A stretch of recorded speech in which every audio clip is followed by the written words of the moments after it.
日本の食のブームには実は一定のパターンがあります。1990年代のティラミスから始まり、ナタデココ、生キャラメル、高級食パン、タピオカ、そして今の朝から夕まで、海外発祥の食べ物が日本で一気に火がつき、行列を生み、数年後には静かに姿を消していく。この年表を見ると、同じ盛り上がり方と同じ終わり方が、時代を変えて繰り返されていることがわかります。人気、タピオカ、高級食パン、チーズタルト、数年前まで大行列を作っていたお店が、気づくと街から消えています。あんなに人気だったのになぜ消えてしまうのでしょうか。これは運や才能の差ではありません。ビジネスの寿命を決める明確な構造があります。今日は税理士の視点からその仕組みを解き明かしていきます。対比、なぜ一部のお店だけが生き残り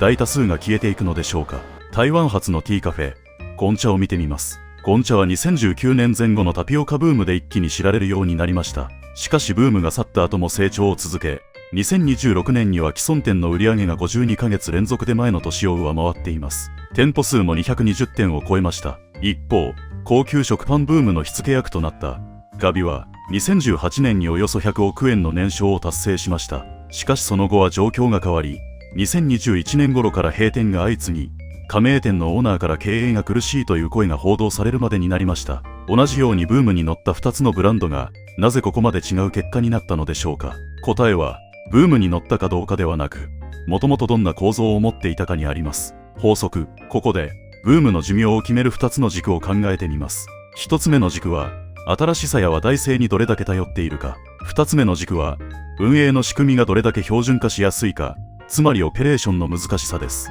この2つを組み合わせると4つのパターンが見えてきます。話題性への依存が低く、運営もシンプルなお店はブームが去った後も定着しやすい傾向があります。話題性への依存が高く、運営がシンプルなお店は参入する人が急増しやすく、その分急に数が減りやすい傾向があります。話題性への依存が高く、運営が難しいお店は最も短命になりやすい組み合わせです。話題性への依存が低く、運営が難しいお店は規模は大きくならなくてもニッチな形で長く残る可能性があります。実際には話題性が高い商品ほど手作りの工程が多く、運営も難しくなりやすいので、この2つの軸は完全に独立しているわけではありません。それでもあえて分けてみることで、なぜあのお店が消えていったのかという理由がはっきり見えてきます。実例、先ほどのゴンチャは実はタピオカの専門店として日本に来たわけではありません。もともとお茶を中心にしたティーカフェとして設計されていて、そこにタイミングよくタピオカブームが重なりました。お茶という飲み物は季節や流行に左右されにくく、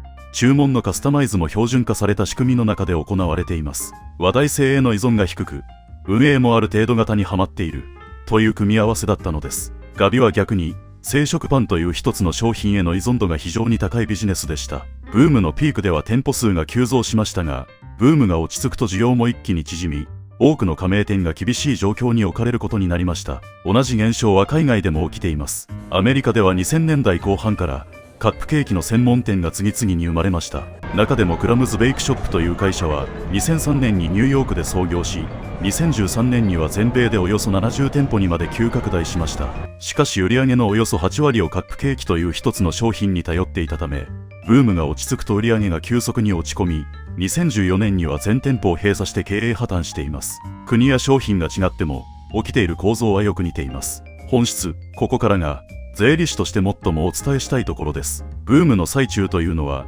実は数字の上では利益が出ているように見えやすい時期でもあります。出店を急ぐと内装や設備にまとまった投資をすることになりますが、この投資は会計上一度に費用になるわけではなく、何年かに分けて少しずつ費用として計上されていきます。つまりブームのピークで売上が伸びている間は、設備投資の負担がまだ十分に表面化しておらず、利益が実際よりよく見えてしまうことがあるのです。問題は、ブームが去った後です。売上は落ちても、すでに投資した設備の費用計上や、契約している家賃はそのまま残ります。売上が半分になっても、固定費はそう簡単には半分になりません。ここで一気に採算が悪化します。もう一つ、フランチャイズで多店舗展開する場合には別の歪みが生まれます。本部は加盟金や毎月のロイヤリティという形で店舗の実際の利益とは関係なく収入を得られる仕組みになっています。ガビのケースでは加盟店の経営が苦しくなった後も本部が受け取るロイヤリティの割合は当初のまま据え置かれていたと報道されています。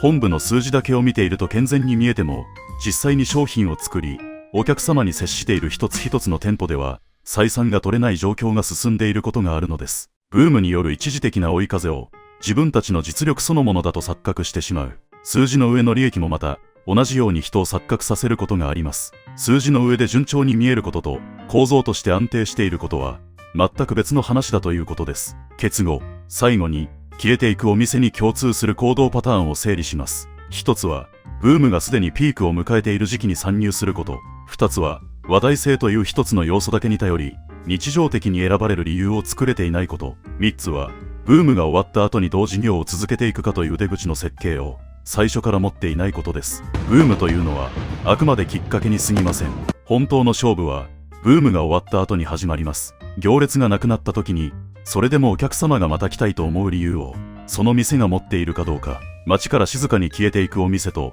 静かに残り続けるお店を分けているのはそこにあるのかもしれません。